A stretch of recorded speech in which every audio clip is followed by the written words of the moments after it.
Millionaire's cruel mom stopped him from marrying plus-size Intern, until she found out who she was and what she'd done. The diamond ring trembled in James Reeves's palm as his mother's venomous words shattered the silence. "You will not disgrace this family by marrying that woman." Before we get deep into the story, please let me know in the comments where you're watching from. Hit subscribe if you're hooked in and ready to enjoy this story. Because tomorrow, I have another beautiful story to share with you, and I don't want you to miss it for anything. Now, let's get into the story. 3 months earlier, Amanda Sims adjusted her blazer for the third time as she stood before the gleaming glass towers of Reeves Industries. At 26, she carried herself with quiet dignity, despite the whispers that followed her curvy frame through corporate hallways. Her dark skin glowed against the crisp white blouse she'd carefully chosen, and her natural hair was styled in an elegant updo that framed her intelligent brown eyes. "You've got this," she whispered to herself, clutching her portfolio tighter. The summer internship at one of Manhattan's most prestigious investment firms was her shot. Her chance to prove that brilliance came in all sizes and colors. The lobby's marble floors clicked beneath her heels as she approached the reception desk. Crystal chandeliers cast rainbow prisms across walls lined with portraits of stern-faced white men in expensive suits. She was definitely not what they were used to seeing here. "Amanda Sims, reporting for the internship program," she announced to the receptionist, whose smile seemed to freeze slightly upon seeing her. "Of course. 32nd floor. Mr. Harrison will orient you." The elevator ride felt eternal. Amanda caught her reflection in the polished steel doors, professional, capable, ready. She'd graduated summa cum laude from Columbia, spoke 3 languages, and had recommendations that made grown men weep. Her size 16 figure and melanin-rich skin didn't diminish any of that. The elevator dinged, and she stepped into a world of glass offices and hushed conversations. Men in $1,000 suits glanced up from their Bloomberg terminals, their gazes lingering a moment too long before returning to their screens. "You must be our new intern." The voice was warm, confident, with just a hint of curiosity. Amanda turned and felt her breath catch. James Reeves stood before her, 6'2" with sandy brown hair that looked like he'd run his fingers through it, piercing blue eyes, and a smile that could melt glaciers. His navy suit was perfectly tailored, but it was the genuine warmth in his expression that made her pulse quicken. "Amanda Sims," she managed, extending her hand. His fingers wrapped around hers, warm and strong, lingering just a moment longer than professional courtesy required. "James Reeves, welcome to the madhouse." "As in Reeves Industries?" Her eyes widened slightly. "Guilty as charged. Though I prefer to think of myself as the guy who brings donuts to Monday meetings." His grin was boyish, disarming. "Don't let the name on the building fool you. I still have to earn my coffee like everyone else." Amanda felt herself relaxing despite the butterflies doing aerial acrobatics in her stomach. "I'll try to remember that when I'm fetching your coffee, Mr. Reeves." "James," he corrected, his eyes twinkling. "And something tells me you'll be doing a lot more than fetching coffee around here. What do you think makes a great first impression in a professional setting? Share your thoughts below." Over the following weeks, Amanda threw herself into her work with fierce determination. She arrived early, stayed late, and tackled every assignment with the precision of a surgeon. Her financial models were flawless, her market analyses insightful, and her presentations polished to perfection. But it was the quiet moments that began to matter most, when James would stop by her cubicle with a cup of coffee, exactly how she liked it. When he'd linger after meetings to discuss her ideas, his full attention focused on her words rather than her appearance. When he'd defend her suggestions in rooms full of skeptical executives. "Your portfolio restructuring proposal is brilliant," he said one evening as they worked late, the office empty except for the cleaning crew. The city lights twinkled beyond the floor-to-ceiling windows, casting a golden glow across his features. Amanda looked up from her laptop surprised to find him so close. She could smell his cologne, something expensive and masculine that made her want to lean closer. "You really think so?" "I know so." His voice had dropped to that intimate register that made her skin tingle. "You see patterns others miss. It's remarkable." Their eyes met and held. The air between them crackled with unspoken tension, the kind that made Amanda's heart race and her professional resolve waver. James reached out, his fingers barely grazing her cheek. "Amanda, Mr. Reeves." The cleaning lady's voice broke the spell, and they sprang apart like teenagers caught by their parents. "Just finishing up." James cleared his throat, his cheeks slightly flushed. "We should probably call it a night." Amanda nodded, not trusting her voice. As she packed her things, she could feel his eyes on her, and when she finally looked up, the intensity in his gaze made her knees weak. "Dinner tomorrow?" he asked quietly. "There's this little Italian place I know. Nothing fancy, just good food and better conversation." It wasn't professional. It crossed every line she'd drawn for herself. But the way he looked at her, like she was the most fascinating woman in the world, made her throw caution to the wind. "I'd like that," she whispered. The next evening, Amanda stood before her closet in a panic. What did one wear to dinner with a millionaire? Her wardrobe consisted mainly of professional attire and casual clothes, nothing that screamed date with the boss's son. She finally settled on a deep purple dress that hugged her curves in all the right places, paired with her grandmother's pearl earrings. As she applied her lipstick, she caught her reflection's eye in the mirror. "You're playing with fire, girl," she told herself. But the excitement bubbling in her chest was stronger than her fear. The restaurant was intimate and dimly lit, with checkered tablecloths and the kind of authentic Italian atmosphere that couldn't be manufactured. James was already waiting, having traded his business suit for dark jeans and a button-down that made his eyes look impossibly blue. He stood when she approached, his gaze traveling appreciatively over her figure. "You look stunning." "Thank you." She felt beautiful under his admiring gaze, her curves an asset rather than something to hide. Dinner was a revelation. Away from the office, James was funny, thoughtful, and surprisingly down to earth. He told her about his struggles living up to his father's legacy, his passion for sustainable investing, and his secret dream of opening a foundation for underprivileged youth. "What about you?" he asked, refilling her wine glass. "What's the real Amanda Sims story?"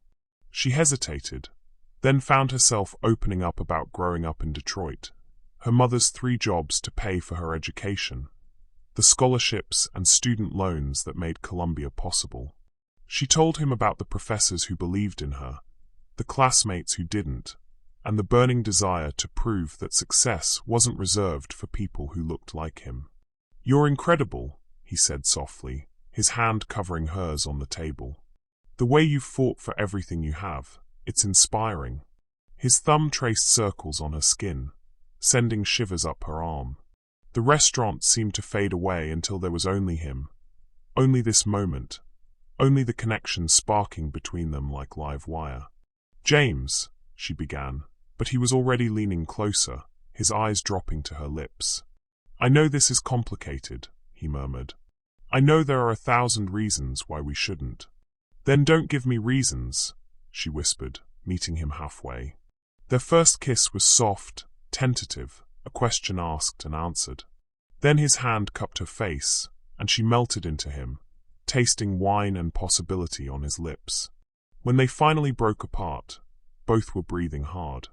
"My place?" he asked, his voice rough with want. Amanda's practical mind screamed warnings, but her heart was already saying yes. James's penthouse apartment was a study in understated luxury, floor-to-ceiling windows overlooking Central Park, modern art that probably cost more than Amanda's annual salary, and a kitchen that belonged in a magazine. But what struck her most was how lived in it felt, how the expensive furnishings couldn't hide the man who'd left a coffee mug on the marble counter and books scattered across the leather sofa. "Wine," he offered, but his voice was tight with nervous energy. I think I've had enough, Amanda said softly, stepping closer to him. The city lights painted golden streaks across his face, highlighting the desire burning in his blue eyes. Amanda. Her name was a prayer on his lips as he reached for her, his hands settling on her waist. Are you sure about this? Instead of answering, she rose on her tiptoes and kissed him, pouring 3 weeks of stolen glances and electric touches into the contact. He groaned against her mouth, his control finally snapping as he pulled her flush against him. God, you're beautiful, he whispered, his lips trailing down her neck. His hands mapped the curves of her body with reverent touches, as if she was something precious and rare. Amanda had never felt more desired, more cherished. When he lifted her easily in his arms, carrying her toward his bedroom, she felt like a queen rather than the plus-size woman who'd spent years hiding her body beneath loose clothing. Their lovemaking was tender and passionate, a slow exploration of skin and size that left them both breathless and changed. Afterward, as Amanda lay curled against James's chest, his fingers tracing lazy patterns on her bare shoulder, she felt a contentment she'd never experienced before. What are you thinking? He murmured into her hair. That this is dangerous, she admitted. That we're crossing lines we can't uncross. Maybe some lines are meant to be crossed. His arms tightened around her. Maybe some things are worth the risk. They spent the weekend in a bubble of stolen time, making love, talking until dawn, sharing takeout Chinese food while wearing nothing but his shirts. Amanda learned that James collected vintage vinyl records, that he'd wanted to be a teacher before family expectations steered him toward business, and that he had a scar on his knee from falling off his bike at age 7. He discovered that she hummed while she cooked, that she'd read every book in the Detroit Public Library's economics section by age 16, and that she had a laugh that could light up the darkest room. But Monday morning brought reality crashing back. We need to be careful, Amanda said as they rode the elevator to work, standing on opposite sides like strangers. If anyone finds out. I know. James's jaw was tight. But Amanda, this isn't just some fling for me. What we have, it's real. The elevator dinged, and they stepped into the office, immediately falling into their professional roles. But throughout the day, Amanda caught James watching her with an intensity that made her skin burn. When he brushed past her desk, his fingers would graze her hand. When she presented in meetings, his proud smile made her heart sore. They were playing with fire, and everyone could feel the heat. Someone's glowing, teased Jessica, another intern, as they grabbed coffee in the break room. New skincare routine? Amanda forced a laugh. Just getting enough sleep for once. But she could see the speculation in Jessica's eyes, the way conversations stopped when she entered rooms. Office gossip traveled faster than stock prices, and she was walking a tightrope without a net. The inevitable explosion came 3 weeks later. Amanda was working late again, finalizing a presentation for the quarterly board meeting, when she heard the distinctive click of expensive heels on marble. She looked up to see a woman approaching, tall, elegant, with silver hair styled in a perfect chignon, and wearing a Chanel suit that probably cost more than Amanda's car. Even without an introduction, Amanda knew exactly who she was. Victoria Reeves had the same piercing blue eyes as her son, but where James's held warmth, hers were Arctic cold. So you're the little intern who's been occupying my son's attention, Victoria said, her voice cultured and sharp as a blade. Amanda stood slowly, her heart hammering. Mrs. Reeves. I'm Amanda Sims. Oh, I know exactly who you are. Victoria's gaze swept over Amanda's figure with undisguised disdain. The question is, do you know who you're dealing with? I'm not sure I understand. Don't play coy with me, girl. The word girl dripped with condescension. I've seen the way you look at my son, the way you've been throwing yourself at him. Heat flooded Amanda's cheeks. I haven't thrown myself at anyone. James and I work together. Work together? Victoria laughed, a sound like breaking glass. Is that what you call seducing the heir to $1 billion empire? How convenient that a little nobody from Detroit suddenly develops feelings for one of Manhattan's most eligible bachelors. The words hit like physical blows. Amanda lifted her chin, drawing on every ounce of dignity her mother had taught her. My feelings for James have nothing to do with his money. Please, you think I don't see what this is? A gold-digging little. Victoria caught herself, but the unspoken slur hung in the air like poison. Careful, Mrs. Reeves, Amanda said quietly, her voice steady despite the rage building in her chest.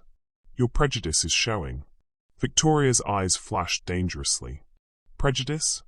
I'm being practical. Do you honestly think someone like you belongs in our world? Look at yourself. You're not even trying to hide what you are. And what am I exactly? Common. Ordinary. A temporary distraction for a man who will eventually come to his senses.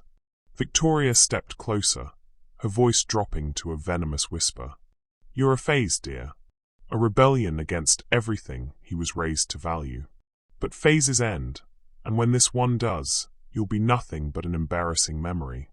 Amanda felt tears prick her eyes, but refused to let them fall.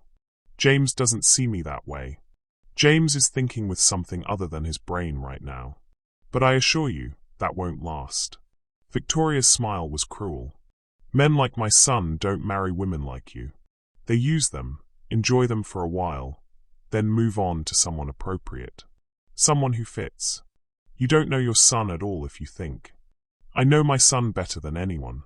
And I know this family's reputation won't be destroyed by some overweight intern with delusions of grandeur. Victoria's voice rose, echoing through the empty office. You will end this ridiculous affair, or I will make your life a living hell. I'll have you blacklisted from every firm in the city. I'll destroy any chance you have of a career in finance. Mother, that's enough. Both women turned to see James standing in the doorway, his face a mask of controlled fury. He'd clearly heard enough to understand what was happening, and the disappointment in his eyes as he looked at his mother was devastating. James, darling, I heard what you were doing. His voice was ice cold as he moved to stand beside Amanda, his hand finding hers. And I'm ashamed to call you my mother right now. Victoria's composure cracked slightly. You don't understand what she's doing to you. What she's after. What I understand is that the woman I love is being attacked by someone who's supposed to care about my happiness. James's fingers tightened around Amanda's. Amanda is brilliant, kind, and more genuine than anyone in our so-called social circle. If you can't see that, it says everything about you and nothing about her. The woman you love? Victoria's voice rose to a shriek. James, you cannot be serious.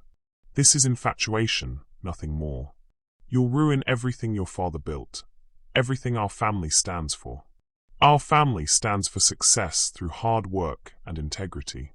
Amanda embodies both of those things more than most people I know. James's jaw was set in a line Amanda recognized. He'd made his decision.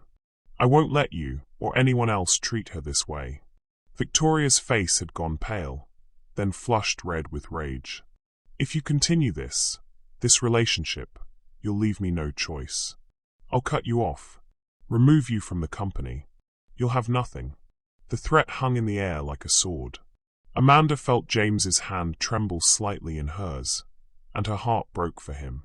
She knew what the company meant to him, how hard he'd worked to prove himself worthy of his father's legacy. James, she said softly, maybe we should. No. His voice was firm. I won't let her bully us apart. But Amanda could see the conflict in his eyes, the war between love and duty that was tearing him apart. Victoria saw it too, and her smile returned, predatory and satisfied. Think carefully, son. Is she really worth losing everything for? What would you do if someone you loved was being threatened by your family? Share your thoughts in the comments below. The silence stretched between them, heavy with unspoken consequences. Amanda felt her world tilting, the fairy tale crumbling around her. She'd known this moment would come, had felt it approaching like a storm on the horizon. But knowing hadn't prepared her for the reality of watching James struggle between the life he'd always known and the love they'd found. "I need time," James said finally, his voice barely above a whisper. "I need to think." Victoria's smile widened triumphantly. "Of course, darling. Take all the time you need." Amanda pulled her hand free from James's, the gesture feeling like tearing away part of her soul. "I should go." "Amanda, wait." But she was already walking away, her heels clicking against the marble floor like a countdown to heartbreak. Behind her, she could hear Victoria's satisfied murmur. "You'll thank me for this someday, James. When you're married to someone suitable, someone who belongs in our world, you'll understand that I was only protecting you." Amanda didn't stop walking until she reached the elevator. As the doors closed, she caught one last glimpse of James standing frozen in the hallway, his mother's hand on his arm, whispering poison in his ear. The elevator descended, carrying her away from the man she loved and back to a world where women like her didn't get fairy tale endings. But Victoria Reeves had made one crucial mistake in her character assassination. She'd assumed she knew everything about Amanda Sims, had judged her based on appearance and background without bothering to dig deeper. If she had, she might have discovered that Amanda wasn't just any intern from Detroit. She wasn't just another pretty face trying to climb the social ladder. Amanda Sims had secrets of her own, secrets that would soon turn Victoria's world upside down and prove that sometimes the most dangerous opponents are the ones you underestimate. As the elevator reached the ground floor, and Amanda stepped out into the cool Manhattan night, she made a decision. She wouldn't run. She wouldn't hide. And she certainly wouldn't let Victoria Reeves destroy the best thing that had ever happened to her without a fight. The war had begun, and Amanda was about to show the Reeves family exactly who they were dealing with. The next morning arrived grey and drizzling, matching Amanda's mood as she sat in her small Brooklyn apartment, staring at her laptop screen. The resignation letter cursor blinked mockingly at her, waiting for words that wouldn't come. "Dear Mr. Harrison, please accept this letter as my formal resignation from the internship program at Reeves Industries, effective immediately." She'd typed and deleted the same opening line 17 times. Each attempt felt like admitting defeat, like letting Victoria Reeves win. But what choice did she have? The woman had made her intentions crystal clear. Amanda's presence was a threat to be eliminated, and Victoria had the power to make good on every promise.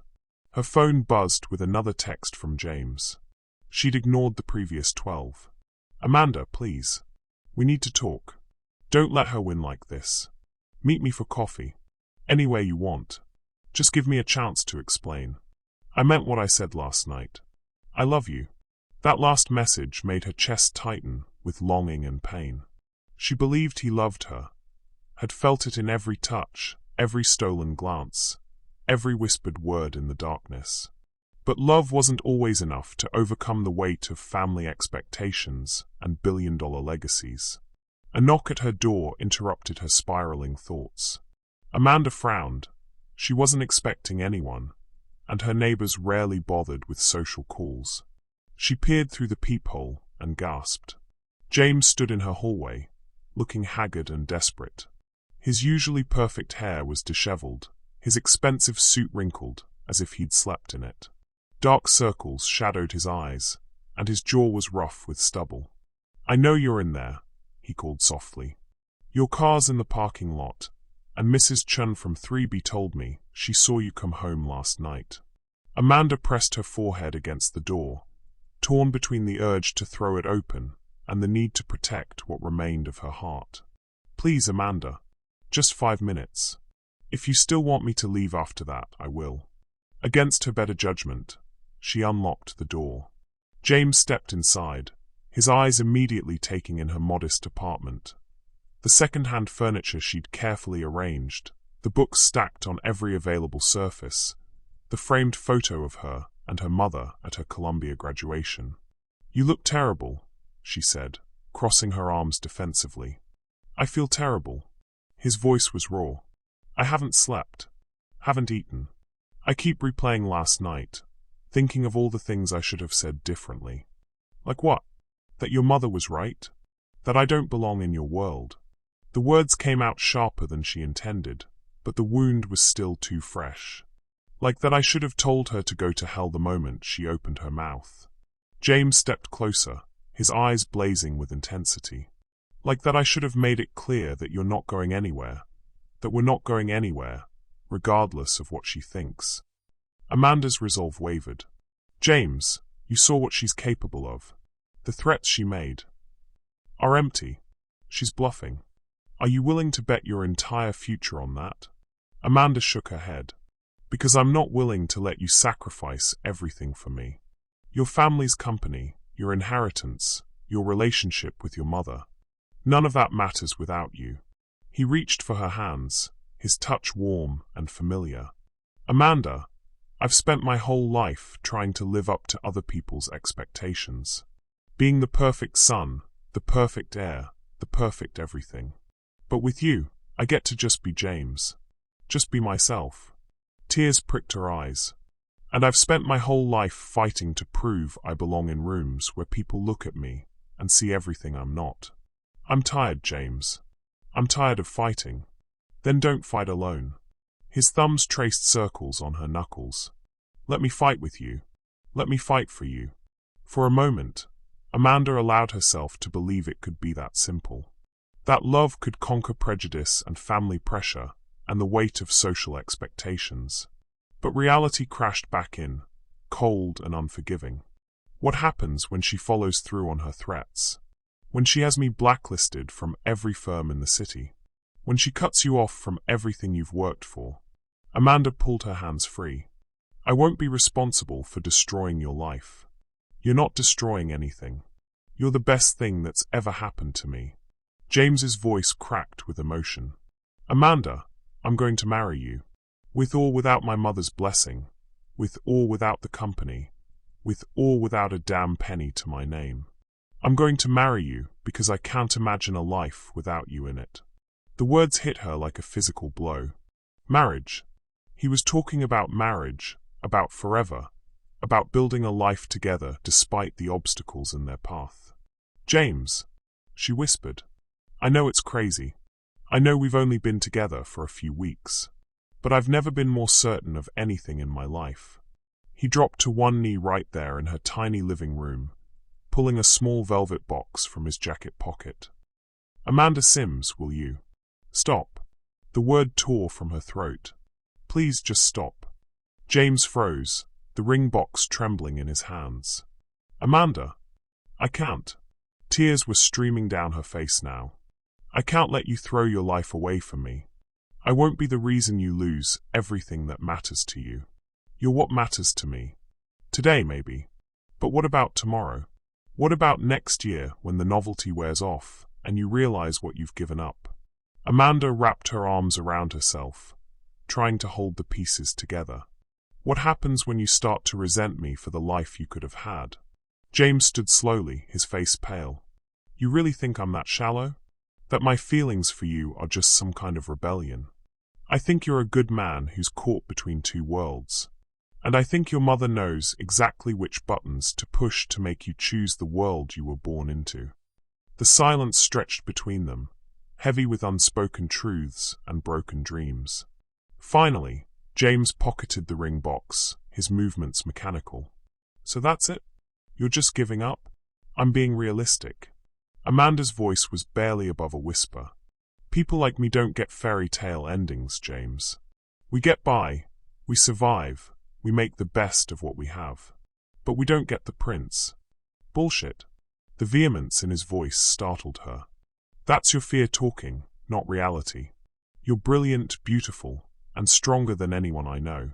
You deserve every fairy tale ending in the world. Deserving and getting are two different things. James stared at her for a long moment, his eyes searching her face as if trying to memorize every detail. I'm not giving up on us, Amanda. Even if you are. After he left, Amanda collapsed onto her couch and finally let herself cry. For the love she was walking away from, for the future that felt impossible, for the girl from Detroit who dared to dream too big. Have you ever had to choose between love and security? What would you do in Amanda's situation? Let us know in the comments. The next few days passed in a blur of forced normalcy. Amanda returned to work, throwing herself into projects with desperate intensity. She avoided James as much as possible, taking different elevators, eating lunch at her desk, leaving meetings the moment they ended. But she could feel his eyes on her constantly, could sense his presence even when he wasn't in the room. The other interns had noticed the tension, whispering among themselves about the sudden chill between the boss's son and the star intern. "You okay?" Jessica asked one afternoon, perching on the edge of Amanda's desk. "You seem different lately."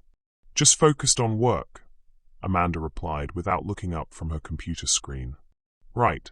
And I'm sure it has nothing to do with the way James Reeves looks like someone kicked his puppy every time he sees you." Amanda's fingers stilled on the keyboard. "I don't know what you mean." "Come on, Amanda. We all saw the sparks between you two. What happened?" Before Amanda could answer, a commotion near the elevators caught their attention. Victoria Reeves had arrived, sweeping through the office like a queen surveying her domain. Her gaze found Amanda immediately, and her smile was sharp as a knife. "Miss Sims," she called out, her voice carrying across the suddenly quiet office. "How lovely to see you again." Amanda stood slowly, aware that every eye in the office was now focused on them. "Mrs. Reeves, I trust you've given some thought to our conversation the other evening." Victoria's tone was pleasant, but her eyes were cold as winter. "I have. And?" Amanda lifted her chin, drawing on reserves of strength she didn't know she possessed. "And I've decided that I won't be intimidated by threats or bullied into abandoning something that makes me happy." Victoria's smile faltered slightly. "I see. How unfortunate." "Is it? I think it's rather liberating, actually." Amanda stepped closer, lowering her voice so only Victoria could hear. "You see, Mrs. Reeves, you made a mistake when you assumed I was just some gold-digging nobody from Detroit. You didn't bother to do your research." "Research?" Victoria's voice was sharp with suspicion. "About who I really am. About what I've accomplished. About the connections I have that might surprise you." Amanda's smile was serene, but her eyes held steel. "You judged me based on my appearance and my zip code, but you never bothered to look deeper." For the first time since Amanda had met her, Victoria Reeves looked uncertain. "What are you talking about?" "I'm talking about the fact that you've underestimated your opponent, Mrs. Reeves. And that's a mistake you're going to regret." Before Victoria could respond, Amanda turned and walked back to her desk, leaving the older woman standing in the middle of the office looking shaken and confused. Jessica stared at her with wide eyes. "Holy shit, Amanda. What was that about?" Amanda sat down and resumed typing, her fingers steady despite the adrenaline coursing through her veins. Just setting the record straight.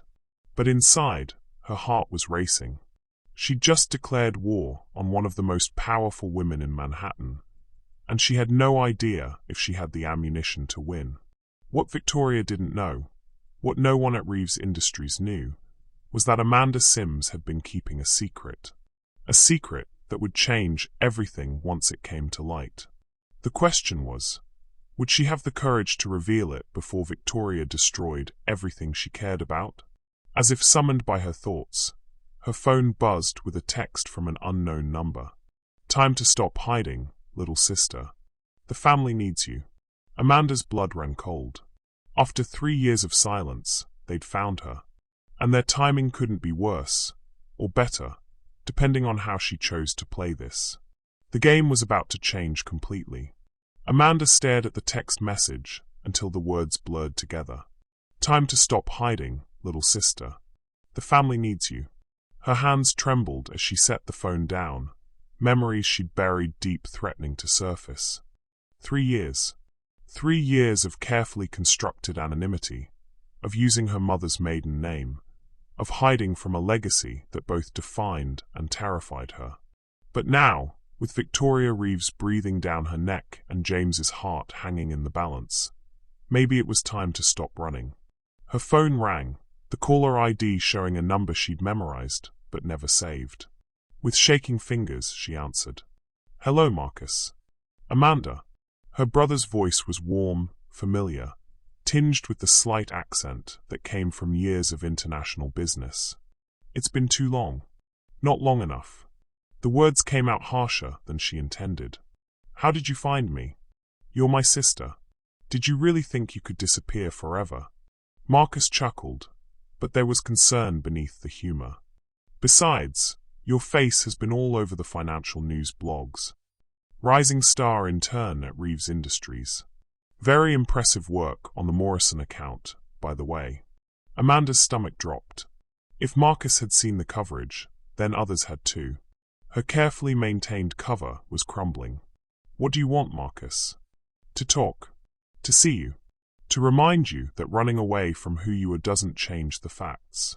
His voice softened. "Amanda, I know why you left. I know what father said, what he did. But things have changed." "Have they?"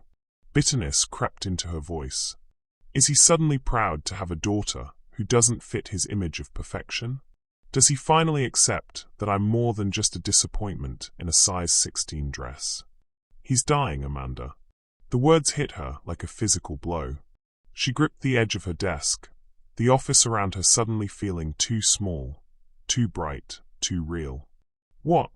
"Pancreatic cancer. Stage 4.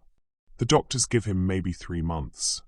Marcus's voice was steady, but she could hear the pain underneath. "He's been asking for you." Amanda closed her eyes, fighting back tears she'd thought she'd cried out years ago. "I can't. I won't go through that again. He's changed, Amanda." The diagnosis, it put things in perspective for him. He knows he was wrong about you, about everything. He wants to make amends. It's too late for amends. Is it? Because from where I'm sitting, it looks like you're facing the same kind of prejudice that drove you away from us. Maybe it's time to stop letting other people's narrow minds dictate your life. Before Amanda could respond, she heard footsteps approaching her cubicle. She looked up to see James walking toward her, his face set with determination. Behind him, Victoria followed like a storm cloud, her expression thunderous. "I have to go," Amanda whispered into the phone. "Amanda, wait." She hung up just as James reached her desk. His eyes were red-rimmed but fierce, and when he spoke, his voice carried across the suddenly quiet office. "I've made my decision," he announced, loud enough for everyone to hear. "And I choose you. I choose us." Victoria's face went white, then red with rage. "James, you cannot be serious. After everything we discussed. After everything you threatened, you mean?" James turned to face his mother, his jaw set in a line Amanda had never seen before. "I'm done letting you control my life, Mother. I'm done pretending that your approval matters more than my happiness." "Your happiness?" Victoria's voice rose to a shriek. "You're throwing away everything for a fling with some nobody in turn." "She's not nobody." James's voice boomed through the office. "She's brilliant, she's kind. She's everything I could ever want in a partner. And if you can't see that, then you're not the woman who raised me." Amanda stood slowly, her heart breaking for the pain she could see in both their faces. "James, please. Don't do this. Don't destroy your relationship with your mother because of me." "I'm not destroying anything," James said firmly. "I'm choosing love over fear, acceptance over prejudice. I'm choosing the woman I want to spend my life with." Victoria laughed, a sound like breaking glass. "The woman you want to spend your life with? Do you even know who she really is, James? Have you bothered to ask about her background, her family, her real name?" Amanda's blood turned to ice. Somehow, Victoria had found out. The careful walls she'd built around her identity were crumbling, and there was nowhere left to hide. "What are you talking about?" James looked confused, his eyes darting between his mother and Amanda. "Tell him," Victoria commanded, her smile sharp and victorious. "Tell him who you really are, Amanda. Or should I say, Amanda Blackstone." The name hit the office like a bomb. Conversations stopped mid-sentence. Keyboards fell silent, and every eye turned to Amanda with a mixture of shock and recognition. Blackstone, as in Blackstone Industries, the tech empire that rivaled Apple and Google. As in the family that had revolutionized artificial intelligence and made billions in the process. As in the reclusive billionaire patriarch who'd built an empire from nothing and whose children were among the most powerful people in the world. James stared at her, his face pale with shock. Amanda. She wanted to run, wanted to disappear, wanted to be anywhere but standing in the middle of an office full of people who were now seeing her in an entirely different light. But there was nowhere left to hide. "It's true," she said quietly, her voice barely audible in the sudden silence. "My real name is Amanda Blackstone." The admission hung in the air like a confession. James looked like he'd been slapped, his eyes wide with disbelief, and something that might have been betrayal. You're Richard Blackstone's daughter?" he whispered. Amanda nodded, unable to meet his eyes. "His youngest daughter, yes. But you said you were from Detroit. You said your mother worked 3 jobs. My mother did work 3 jobs. Before she married my father. Before she became part of a world that never accepted her, never accepted me." Amanda's voice grew stronger, fueled by years of suppressed pain. "I am from Detroit, James. That's where I was born, where I spent the first 10 years of my life before my father acknowledged my existence." Victoria's triumphant smile faltered slightly. This wasn't the story she'd expected. "My mother was my father's secretary," Amanda continued, her voice carrying across the silent office. "A brilliant woman from the inner city who caught the eye of a tech mogul. When she got pregnant, he paid her to disappear. It wasn't until I was 10 and my mother was dying of cancer that he finally brought us into his world." James's face was a mask of confusion and hurt. "Why didn't you tell me?" "Because I knew this would happen." Amanda gestured to the staring faces around them. "I knew that the moment people found out who my father was, they'd stop seeing me and start seeing dollar signs. They'd wonder if I was slumming it for fun, if my feelings were real, if I was just playing some kind of game. So you lied to me." The accusation hit harder than any of Victoria's insults. "I didn't lie. I just didn't tell you everything." "That's the same thing, Amanda. Or should I call you Miss Blackstone now?" The formal address felt like a slap. Amanda flinched, tears finally spilling over. "Please don't. I'm still me, James. I'm still the same person you fell in love with." "Are you?" His voice was cold, distant. "Because the woman I fell in love with was honest with me. She didn't keep billion-dollar secrets." Victoria stepped forward, sensing victory. "You see, James? This is exactly what I was trying to protect you from. She's been playing you from the beginning, using you for her own entertainment." "That's not true." Amanda's voice cracked with desperation. "James, you have to believe me. My feelings for you are real. Everything between us is real." But James was already backing away, his face closed off and unreadable. "I need time to process this. I need space." He turned and walked away, leaving Amanda standing in the middle of the office with tears streaming down her face and Victoria's satisfied smile burning into her memory. What would you do if someone you loved had kept a major secret from you? Can love survive deception, even with good intentions? Share your thoughts below. The rest of the day passed in a blur of whispered conversations and sideways glances. Amanda tried to work, tried to pretend that her world hadn't just imploded, but it was impossible. Every time she looked up, someone was staring. Every conversation seemed to stop when she walked by. By 5 o'clock, she couldn't take it anymore. She packed her things and headed for the elevator, desperate to escape the suffocating atmosphere of the office. But as the doors opened, she found herself face to face with a man who looked like an older, more polished version of herself. "Hello, little sister." Marcus Blackstone stood in the elevator, wearing a perfectly tailored suit and a gentle smile. At 35, he had their father's sharp intelligence, but their mother's kind eyes. He was everything Amanda remembered and more. Successful, confident, and radiating the kind of power that came from being born into one of the world's wealthiest families. Marcus. She stepped into the elevator, acutely aware of the curious stares from her co-workers. "What are you doing here?" "Damage control," he said simply as the doors closed. "Your cover being blown made the news. Father's people are in crisis mode, trying to figure out how to spin this." "There's nothing to spin. I'm not part of the family business anymore, remember? You never stopped being part of the family, Amanda. No matter how far you ran, or how much you tried to reinvent yourself." Marcus studied her face with concern. "You look tired." "I am tired. Tired of running, tired of hiding, tired of pretending to be someone I'm not." "Then stop." The elevator reached the ground floor, and they stepped out into the marble lobby. Marcus guided her toward a black town car waiting at the curb, complete with driver and tinted windows. "I can't just stop, Marcus. You don't understand what it's like." "Don't I?" He opened the car door for her. "Do you think being Richard Blackstone's son has been easy? Do you think I haven't faced my own share of people who only see dollar signs when they look at me?" Amanda slid into the leather seat, inhaling the familiar scent of expensive cologne and new car smell.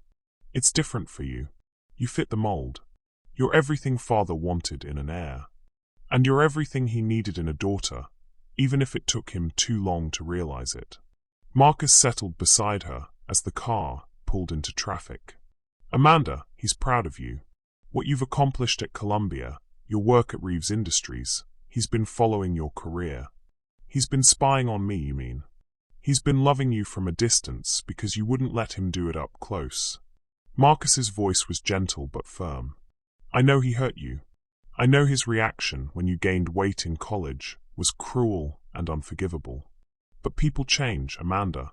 Even stubborn old billionaires." Amanda stared out the window at the city rushing by. "It's too late, Marcus. Even if I wanted to reconcile with father, even if I wanted to reclaim my place in the family, it wouldn't matter. I've lost the only thing that really mattered to me." "The Reeves boy?" She nodded, not trusting her voice. "Tell me about him." So she did. As the car wound through Manhattan traffic, Amanda found herself pouring out the whole story. How she'd fallen for James, how his mother had threatened her, how she'd been too afraid to reveal her true identity until it was too late. Marcus listened without judgment, occasionally asking questions, but mostly just letting her talk. When she finished, he was quiet for a long moment. "You know," he said finally, "Father always said that the measure of a person isn't where they come from or how much money they have. It's what they do when faced with impossible choices." "What's that supposed to mean?" "It means you have a choice to make, little sister. You can keep running, keep hiding from who you are and what you're capable of. Or you can stand up and fight for what you want." The car pulled up in front of Amanda's apartment building, but she made no move to get out. "What if he can't forgive me for lying to him?" "Then he's not the man you thought he was," Marcus said simply. "But if he is, if he's half the man you've described, then maybe it's time to show him exactly who Amanda Blackstone really is." As Amanda finally stepped out of the car, Marcus rolled down the window. "Amanda? Father's flying in tomorrow. He wants to see you." She turned back, her heart clenching. "I don't know if I'm ready." "You don't have to be ready. You just have to be brave." Marcus smiled, and for a moment, she saw the big brother who used to sneak her cookies when their father wasn't looking. "And if there's one thing I know about my little sister, it's that she's the bravest person I've ever met." As the car pulled away, Amanda stood on the sidewalk feeling like she was standing at a crossroads. Behind her lay the safe, small life she'd built for herself. Ahead lay uncertainty, confrontation, and the possibility of either redemption or devastating loss. But for the first time in 3 years, she wasn't running. It was time to remind the world, and herself, exactly who Amanda Blackstone was capable of being. The next morning, Amanda stood before her closet with a sense of purpose she hadn't felt in years. Gone were the modest blazers and conservative dresses she'd used to blend into the background. Instead, she pulled out a piece she'd kept hidden in the back, a stunning emerald green dress that hugged her curves like it was made for her, paired with the diamond earrings her father had given her for her 21st birthday. Today, she wasn't hiding anymore. The Blackstone Industries jet had landed at Teterboro at dawn, and Amanda knew her father was waiting at the Plaza Hotel, probably pacing his suite and rehearsing the speech he'd been planning for 3 years. But first, she had other business to attend to. She arrived at Reeves Industries looking like the billionaire heiress she'd been born to be. The security guard did a double take, the receptionist stammered a greeting, and conversations stopped as she walked through the lobby with the confidence of someone who owned half the world. Because technically she did. The elevator ride to the executive floor felt different this time. She wasn't the nervous intern trying to prove herself. She was Amanda Blackstone, daughter of one of the most powerful men in tech, and she had business to conduct. Victoria Reeves was in her son's office when Amanda arrived, no doubt continuing her campaign to poison James against her. Through the glass walls, Amanda could see them in heated discussion, Victoria gesturing dramatically, while James sat behind his desk looking haggard and defeated. Amanda knocked once and entered without waiting for permission. "Mrs. Reeves, James. I hope I'm not interrupting anything important." Victoria spun around, her eyes widening as she took in Amanda's transformation. Gone was the modest intern she'd dismissed so easily. In her place stood a woman who radiated power and confidence, every inch the billionaire heiress. "What are you doing here?" Victoria demanded, but her voice lacked its usual venom. "I'm here to set the record straight," Amanda said calmly, her gaze moving to James. He was staring at her with an expression she couldn't read. Surprise, hurt, and something that might have been longing all mixed together. "I think you've done enough damage," Victoria snapped, but Amanda held up a hand. "Actually, Mrs. Reeves, I don't think you understand the situation you've created." Amanda's voice was silk over steel. "You see, when you threatened to have me blacklisted from every firm in the city, you made a crucial error in judgment." "And what was that?" Amanda smiled, and it was sharp as a blade. "You assumed I needed this job. You assumed I was some desperate girl from Detroit who would crumble under pressure." She stepped closer, her heels clicking on the marble floor. "But I'm not just any girl from Detroit, am I? I'm Amanda Blackstone. And my family doesn't just work in finance, we own it." The color drained from Victoria's face as the implications hit her. You're threatening me?" "I'm educating you," Amanda corrected. Blackstone Industries has holdings in 17 different investment firms, including 3 of Reeves Industries' biggest competitors. We have the power to make or break companies with a single phone call. She paused, letting that sink in. "But I'm not here to threaten you, Mrs. Reeves. I'm here to offer you a choice." James finally spoke, his voice hoarse. "Amanda, what are you doing?" She turned to him, her heart clenching at the pain in his eyes. "I'm fighting for us, James. The way I should have from the beginning. By using your family's money and power?" There was disappointment in his voice. "By becoming exactly what my mother accused you of being?" "No." Amanda's voice was firm. "By refusing to let anyone, including you, make me ashamed of who I am." She moved closer to his desk, her eyes never leaving his. "I didn't tell you about my family because I was afraid you'd see me differently. I was afraid you'd think I was playing games or slumming it for fun. But I was wrong to hide it from you, and I'm sorry. Sorry doesn't change the fact that you lied to me." "You're right. It doesn't." Amanda's voice was steady despite the tears threatening to fall. "But maybe this will help you understand why." She pulled out her phone and showed him a photo, a newspaper clipping from 3 years ago. The headline read, "Blackstone heiress enters rehab after father's cruel comments about weight." James's eyes widened as he read the article.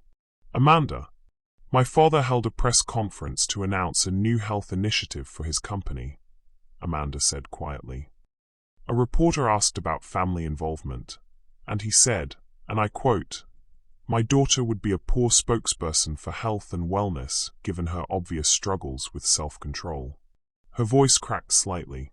He said that in front of 50 reporters, James. About his own daughter. The silence in the room was deafening. Even Victoria looked uncomfortable. I gained 30 pounds my senior year of college, Amanda continued. I was stressed, depressed, struggling with the pressure of living up to the Blackstone name. Instead of getting help, instead of supporting me, my father publicly humiliated me. So I left. I changed my name back to my mother's maiden name, moved to New York, and started over. James was staring at the photo, his jaw tight with anger. He said that about you? His own daughter. The tech world is brutal, James. Image is everything. And I didn't fit the image of what a Blackstone should be. Amanda took a shaky breath. So when I met you, when you looked at me like I was beautiful and brilliant and worthy of love, I couldn't risk losing that. I couldn't risk you seeing me the way my father did. Amanda. James stood slowly, his eyes soft with understanding. I would never. I know that now, she said quickly. But then, I was so broken, so convinced that I was unlovable, that I couldn't take the chance. Victoria, who had been silent during this exchange, finally spoke. This is all very touching, but it doesn't change the facts. You're still not suitable for my son. Amanda turned to her, and when she spoke, her voice carried the authority of someone born to command. Mrs. Reeves, let me be very clear about something. I am Amanda Blackstone, heir to a fortune that makes your family's wealth look like pocket change. I have degrees from Columbia and Harvard. I speak 4 languages, and I've been groomed since childhood to run a global empire. Her smile was razor-sharp. If anyone in this room isn't suitable, it's your son for me. Victoria's mouth fell open in shock. But here's the thing, Amanda continued, her voice softening as she looked at James. Suitability has nothing to do with love. I don't love James because he's wealthy or powerful, or comes from the right family. I love him because he's kind and funny, and sees the best in people. I love him because he makes me want to be brave. She turned back to Victoria. And if you can't see that your son is an extraordinary man who deserves to be loved for who he is, not what he represents, then you don't deserve to be part of our lives. Have you ever had to choose between family approval and following your heart? What would you sacrifice for true love? Let us know in the comments. James moved around his desk, stopping just inches from Amanda. You said our lives. I did. Amanda's heart was pounding, but her voice was steady. Because I'm not running anymore, James. I'm not hiding from who I am or apologizing for taking up space in the world. I'm Amanda Blackstone, and I'm in love with James Reeves, and I don't care who has a problem with that. Even if it means losing everything. I already lost everything when I lost you, she whispered. Nothing else matters. James reached up and cupped her face in his hands, his thumbs brushing away tears she didn't realize had fallen. I'm sorry I walked away. I'm sorry I let my hurt and confusion override everything I know about you. I'm sorry I didn't trust you enough to tell you the truth from the beginning. We both made mistakes, James said softly. But I meant what I said yesterday. I choose you, Amanda. I choose us. Billionaire-heiress or intern from Detroit, I don't care. I just want you. He kissed her then, soft and sweet and full of promise. When they broke apart, both were crying and laughing at the same time. Well, Victoria said stiffly, I suppose congratulations are in order. Amanda and James turned to look at her, surprised by the grudging acceptance in her voice. Mrs. Reeves, Amanda said carefully. Victoria sighed, suddenly looking older and more fragile. I may not like this situation, but I'm not stupid. You've made your choice, James, and clearly nothing I say will change your mind. She looked at Amanda with something that might have been respect. And you, Miss Blackstone, have made it clear that you're not going anywhere. No, ma'am. I'm not. Then I suppose we'll have to find a way to coexist. Victoria's smile was thin but genuine. For James's sake, if nothing else. It wasn't a warm welcome, but it was a start. Later that afternoon, Amanda stood outside the Plaza Hotel, gathering her courage for the conversation she'd been avoiding for 3 years. Marcus was waiting in the lobby, and when he saw her, his face lit up with pride. "You look like yourself again," he said, kissing her cheek. "I feel like myself again." Amanda took a deep breath. "Is he ready for this?" "He's been ready for 3 years. The question is, are you?" Amanda nodded, and together they rode the elevator to the penthouse suite. When the doors opened, she saw him, Richard Blackstone, tech mogul and billionaire, looking smaller and frilier than she remembered. The cancer had taken its toll, but his eyes were still sharp, still intelligent. "Amanda." His voice was rough with emotion. "My beautiful girl." "Hello, father." They stared at each other across the elegant sitting room, 3 years of hurt and misunderstanding hanging between them like a wall. "I'm sorry," he said finally, the words seeming to cost him everything. "I'm sorry for what I said, for how I treated you, for making you feel like you had to disappear from your own life." "I'm sorry too," Amanda said quietly, "for running away instead of fighting, for letting your words define me for so long. You were never the problem, Amanda.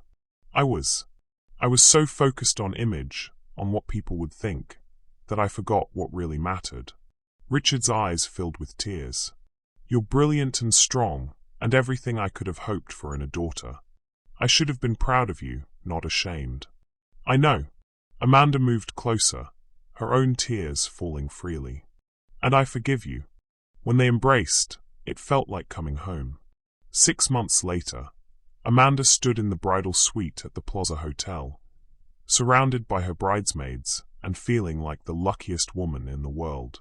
Her wedding dress was a custom creation that celebrated every curve, every inch of the body she'd learned to love again. "You ready for this?" Marcus asked, appearing in the doorway in his tuxedo. "More than ready." Amanda smiled, taking his arm. "Let's go get me married." The ceremony was held in the hotel's ballroom, decorated with thousands of white roses and fairy lights. As Amanda walked down the aisle on her father's arm, he'd insisted on giving her away despite his weakened condition. She saw James waiting for her at the altar, his face radiant with love and joy. Victoria sat in the front row, and while her smile was still somewhat stiff, she was there. It was progress. When Amanda reached the altar, her father kissed her cheek and whispered, "I'm so proud of you, sweetheart." The ceremony was beautiful, filled with laughter and tears and promises of forever. When the minister pronounced them husband and wife, James kissed her with such passion that the entire ballroom erupted in applause. At the reception, as they swayed together during their first dance, James whispered in her ear, "No more secrets?" "No more secrets," Amanda promised. "Just us, just love, just forever." "I can live with that," James murmured, spinning her around the dance floor. As the evening wore on, Amanda looked around at the faces surrounding them. Her father, weak but smiling, Marcus, beaming with pride, even Victoria, who had actually complimented Amanda's dress. She thought about the scared girl who had run away 3 years ago, convinced she was unworthy of love. That girl was gone, replaced by a woman who knew her worth, who fought for what she wanted, who refused to let anyone make her feel small ever again. What's the most important lesson you've learned about self-worth and fighting for love? Share your story in the comments. We'd love to hear from you. What are you thinking about? James asked, following her gaze around the room. Just how far we've come. How different things could have been if we'd let fear win. But we didn't, James said firmly. We chose love. We chose each other. And we're going to keep choosing each other every day for the rest of our lives. Amanda smiled, her heart full to overflowing. Promise. Promise, James said, sealing it with a kiss that tasted like champagne and forever. As they danced under the glittering chandeliers, surrounded by family and friends, Amanda knew that sometimes the best fairy tales were the ones you had to fight for. Sometimes love meant standing up to bullies, facing your fears, and refusing to let anyone convince you that you were anything less than extraordinary. And sometimes, if you were very lucky and very brave, you got to live happily ever after. Thank you for watching this story to the end. If you enjoyed this story, you will surely love the next one. It's as crazier and more intriguing as you can ever imagine. So do check it out. Click on the image showing on your screen right now to watch the next one.